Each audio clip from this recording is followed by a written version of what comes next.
Hello, bookworms. Welcome back to the Bonafide Bookworm. I'm your host, Rachel, and if you're here to read along with me and improve your English. So, this is probably going to be like the shortest Bonafide Bookworm episode ever. The day had just gone away from me, and it's like 7:30, and I just finished working out, so I'm very gross and sweaty. I did finally watch Practical Magic again. So I'm going to have lots to talk about next time to talk about Practical Magic versus the book and spoilers. So I'll put a tag or something on there so y'all know how far to fast forward so that you can watch. So we are just going to jump right into our book.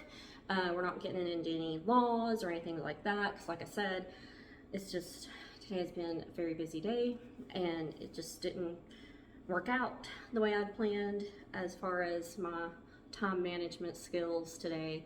Works great for work, but personal life is a lot harder. So anyway, when we left off, Sadie was getting ready to have surgery to remove the bullet from her forehead and the cyst from her tail. So again, we are reading Saving Sadie by Joal, Derse, Dauer with Elizabeth Ridley. And that's where we left off. We're on page 101, starting at the page break. Monday, June 4th, 2012, the day of Sadie's surgery. Oh, that wasn't one sentence. Hold on. Let me restart. Monday, June 4th, 2012, the day of Sadie's surgery dawned warm, hazy, and humid, with storm clouds gathering on the horizon. My own mood was just as cloudy and unsettled. I hadn't slept much the night before, worrying about how Sadie would handle the anesthesia, the operation, the recovery. I kept peering over the side of my bed to see how she was doing, curled up on her dog bed on the floor. I'd taken her to the clinic the day before for her pre-surgery exam and blood work, and everything had looked good. Still, as I lifted Sadie in my arms that morning and bundled her into the back of my SUV, I held her a little longer than necessary, kissing her lumpy forehead and pressing her close to my chest, then rocking her slightly as you might a child, absorbing the full, warm weight of her in my arms. Since Dr. Jody preferred to focus on holistic treatments for her patients, Sadie's actual surgery was going to be performed by Dr. Jody's colleague, Dr. Witt. It wasn't even 9 a.m. yet when I carried Sadie into the clinic, but the staff was busy and bustling as always. Excuse me. I jogged tonight, and it always just makes me gross. So I apologize. It wasn't even 9 a.m. yet when I carried Sadie into the clinic, but the staff was busy and bustling as always, already well into their day. To an outsider, it would have looked like an ordinary morning in which I was dropping off Sadie for her treatments and therapy on my way to work. Looks, however, can be deceiving, because inside, I was a wreck. There was nothing ordinary about Sadie undergoing surgery. Dr. Jody's assistant, Katie, took Sadie from my arms and carried her into the back to start prepping her for surgery. I stayed behind at the front desk, signing consent forms. Included in the forms were questions about what type of CPR and other life-saving measures I was authorizing for Sadie, should something go terribly wrong. Always a possibility with surgery and anesthesia. This paperwork was routine, just a formality really, but still, it was sobering to think about those things and have to make those life or death decisions. What if I make the wrong choice or change my mind? How can I be sure what's really best for Sadie? Once the paperwork was finished, it was time to say goodbye to Sadie. She was in an exam room, stretched out on a table, an IV port already inserted into her front paw.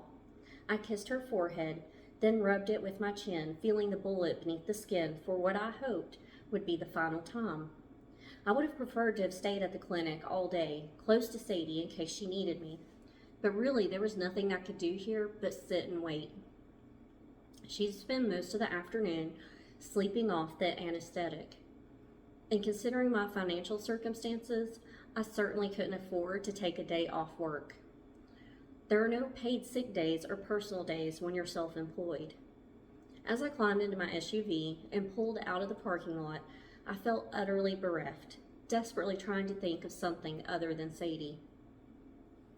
The fear and helplessness I felt brought back traumatic memories of when my younger daughter, Jamie Lynn, was about 3 years old and developed a severe case of bronchitis, a serious viral infection of the bronchioles, the small air passageways in the lungs. My normally fair-skinned, steady, level-headed toddler, always so cheerful and inquisitive, suddenly became stiff with fever, arcing back and going rigid in my arms. Her skin was crimson and hot to the touch as she screamed and sobbed, fighting for breath. Frantic, my husband rushed us to the doctor's as I held Jamie Lynn in my arms in the back seat, rocking and praying and bargaining with God. Please, God, protect my baby. Let her be okay. And to Jamie Lynn, I cooed, hang on, sweetheart, Mama's got you now. From the doctor's office, we were sent straight to the hospital, where Jamie Lynn was torn from my arms and whisked off to an exam room. Once stabilized, she was admitted as a patient, placed in an oxygen tent, and given intense vaporized treatments. I refused to leave her bedside during those long, terrifying few days, willing her to breathe, watching her tiny chest rise and fall, unable to touch her or hold her through the plastic tent surrounding her hospital crib. It felt like the earth had stopped moving. It felt like the earth had stopped turning, suspended in time and space until finally Jamie Lynn recovered enough to come home, and the world could kick into motion once more. You're being foolish, Joel, I told myself as I emerged onto the highway, heading toward that day's job in Illinois. Sadie isn't your child, she's just a dog, you know. And yet deep down, I had to admit, she was so much more than a dog to me now. Okay, we're going to stop there at the top of page 104. Like I said, it's going to be a short bona fide bookworm tonight. But we'll pick back up on Thursday, and I'll have my review of Practical Magic. Until then, I hope that you have a great day, week, month, year, wherever you're at. I hope it's great, and I hope to see you back here. Bye.